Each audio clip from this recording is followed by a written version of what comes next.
This is the Business Storytelling Show, a top global marketing podcast listened to in more than 100 countries, live streamed on social media, and broadcast on DBTV.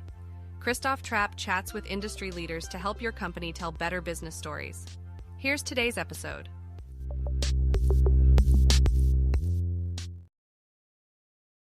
Hey, business storytellers. Pew! As you can already see on the screen over here, it's so hard to point when it comes to pointing things on the screen. I have my first fiction series out now on Amazon. It's part of Amazon Vella, and that's really what I want to talk about today on today's episode. Amazon Vella is a new way to publish content on Amazon. And the way it works, it's basically there's shorts, it's basically a story chapter by chapter. The first 3 chapters, Amazon Vella calls them episodes, but they're just written text. Um, each episode, the first 3 episodes are free, and after that, you can set a number of tokens that people have to pay to read the next one. So you kind of have to have a cliffhanger. You kind of have to have a story that people care about. I'm not sure it necessarily needs to be fiction, but that's kind of what I wanted to do. I'm writing about the life of a content manager, totally fictional, 100%.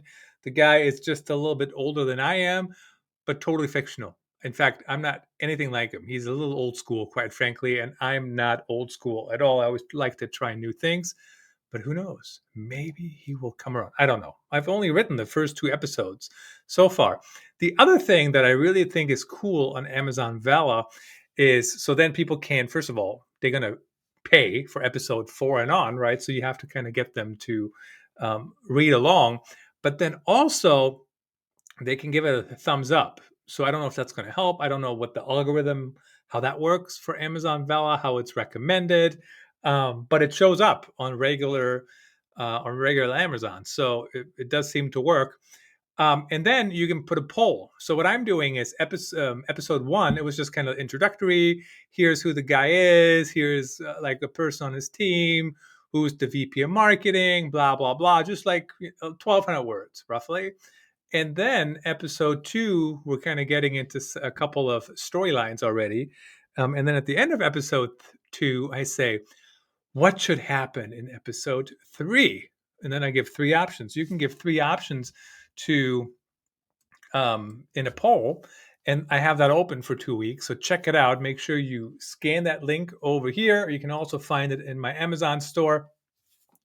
And yeah, I really love the idea, quite frankly, to let's see, other effects working. Maybe not anymore. I don't know what happened. That used to be an effect.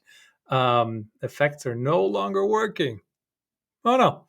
Okay, we lost them. Sorry to waste your time with those 10 seconds. But back to some more useful content here. And then I'm going to write the next chapter or maybe the next 2 chapters based on what people voted on, right? And then we'll kind of go from there. It's like that Netflix interactive activity. You've probably seen that before, where you can say, choose this guy or that guy or whatever. It's like a romantic comedy or whatever it was. Don't remember the name. So that's the concept. And then we'll write that and then we'll go on. And every episode, I'll have a poll. And depending what people vote, that's what we'll be doing in the next episode, and then just kind of go from there. I have not written fiction before, so certainly I'm going to have some fun with it. Certainly, we'll poke some fun at some corporate issues, like you already have it in there, like chasing squirrels and whatever, content on fire. Now we have cars on fire. I don't know what's going to happen there, but I've been thinking about that storyline already. On how that's going to evolve. And probably we will hear about that freelancer whose car burned down after a job interview. Again, that's just my guess. Like I'm still thinking about it. So we'll have people vote and then people can read it. And it's the way it's presented. It's not presented like a book or anything, even though I think you can read it on Kindle, but it's directly on your screen. So you can actually read it on the screen. The first 3 episodes are free for any Kindle Vella, and then you have to pay tokens. I don't actually know how much the tokens are. I don't know anything like that. The author gets 50% commission on all the tokens. So Not sure if that's better or worse than some of the other payment ways Amazon has. I think on a $9 Kindle book, I want to say I get like $6, so that seems to be better. Print book might not be quite that high because there's more cost, right? I don't have any cost on my end. Amazon pays it, does everything. I wrote the book, and somebody orders the book, and they print it on demand, and then they ship it out. So I have no work at all. So I guess I kind of get that. Kindle version, of course, are um, a little bit easier, right? It's just you just give people access. So certainly the higher payout is important on that. Same here, but we'll see how it goes. Um, the next step, I might think about turning it into an audiobook if people read it. And, once we get into that a little ways, I think I have maybe like 2,000 words. To have a full book, probably 20,000 words roughly. What I really like about Kindle Vella, the whole concept is that it's episode by episode, right? So a good writer should pull people along anyways. So at the end of the day, if nobody is going to read my content, if nobody's going to read my content, but they buy my book, like, yay, they bought my book, but then they get bored. Here, like the episode, you have to get them to want to read the next episode. And then after 3, it has to be so good, they want to pay for it. Now, if the cost is pretty low, maybe it's not as high of a thing to jump over, high of a barrier to jump over. But at the end of the day, people still have to pay for it. So you have to think about that. Your writing has to be at a certain level, the storyline has to be at a certain level, and then the cliffhangers certainly have to be at a certain level. So something to think about. I find it interesting. I'm going to try it for a little while. We'll see if it works. We'll see if I like the process. As I said, I've never done fiction before. First time. And we'll see. Maybe I like it, maybe I don't, maybe it works, maybe it doesn't. But that's what I like about trying new things. So Kindle Vella, certainly it's another way to get your content out there. I probably would not use it just to repurpose blog content. Probably would use it to do something unique. Even if you turn it into some other content later on. But like if I think about, I was looking to my blog through my blog posts. I don't know any of them fit there.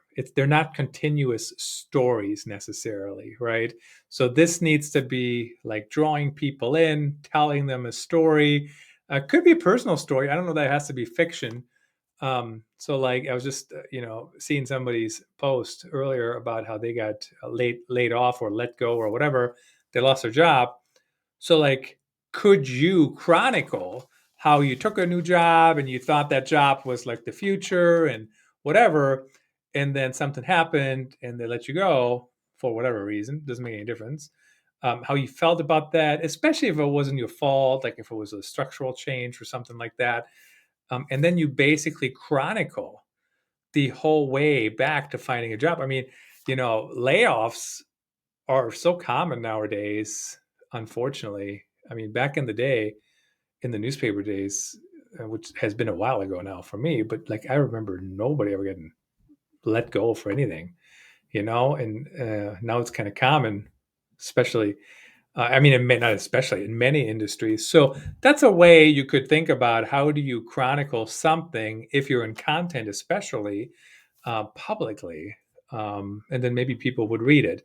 Where Kindle Vella show up exactly in the Amazon feeds, I'm not so sure. I did see it on my Kindle. So we will find out if people want to read this kind of content, if they like the format. But I looked at some of the other Velas out there to see what's going on, see what people are, what's being recommended, and that kind of thing. So they're all over the place. They're like some rom-coms, those kind of things. We're not going to get into that kind of genre, I don't think.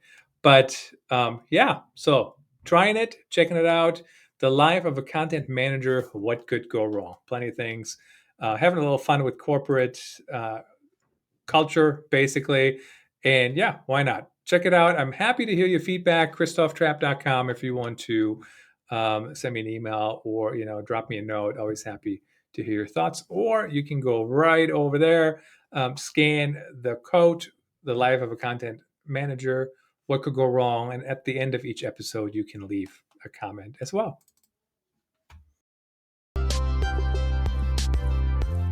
Thanks for tuning in. Please rate and review the Business Storytelling Show on your favorite podcast platform. and subscribe so you don't miss the next episode. See you then!